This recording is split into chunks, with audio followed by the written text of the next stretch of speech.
2020 was a banner year for Chinese markets and the Chinese currency. Foreign investors poured billions into renminbi-denominated stocks and bonds. That's good news for Beijing.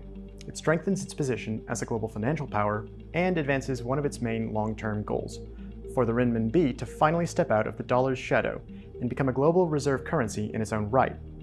But achieving equal status to the dollar will require a change of mentality in Beijing, where there is a culture of hoarding power.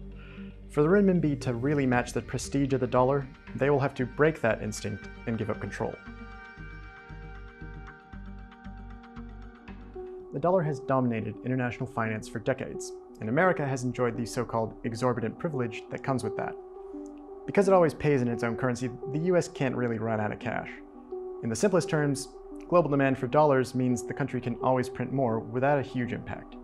That's a key reason why America can run an enormous deficit without fear of default.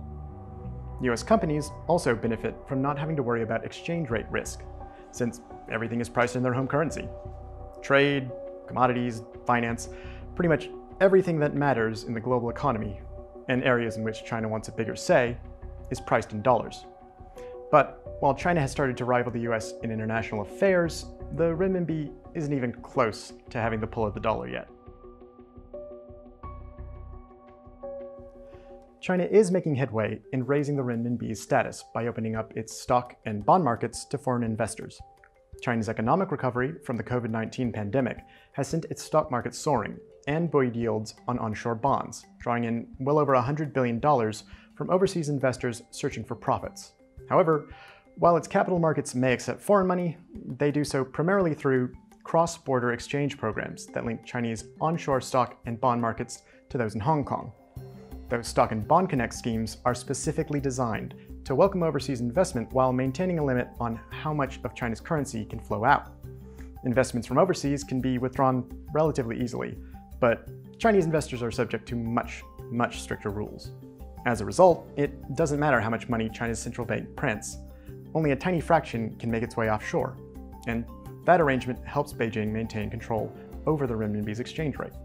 But it also limits how much renminbi other countries can hoard, and therefore the currency's global standing.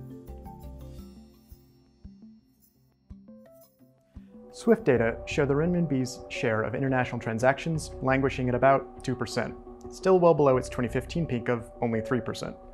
And Hong Kong, which has its own currency and financial system but is politically a part of China, accounts for about 3/4 of those payments. This is, at least in part, by design.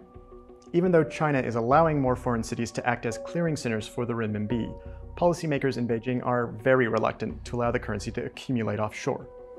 And for central banks, the dollar's supreme importance remains a plain fact.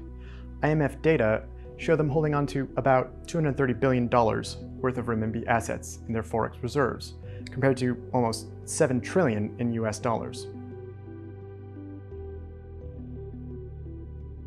5 years ago, Beijing appeared on track to rapidly internationalize the renminbi, but those efforts were complicated by the decision to maintain a soft peg to the US dollar. When the greenback surged, it took the renminbi along for the ride, making China's exports less competitive just as the domestic economy was losing steam.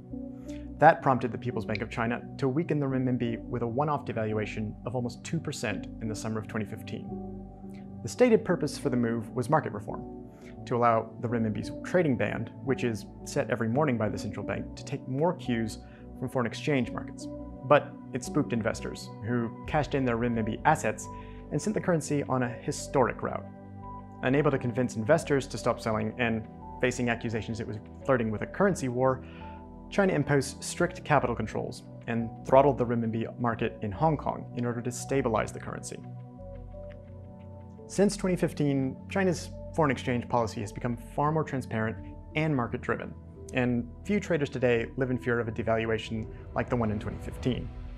But the exchange rate is far from free-floating, and so far, China's capital account is still far from totally open. To have a truly global renminbi, and all of the advantages that come with it, Beijing will have to let the currency go wherever market forces and its citizens want to take it. For now, at least, that looks like a long way off.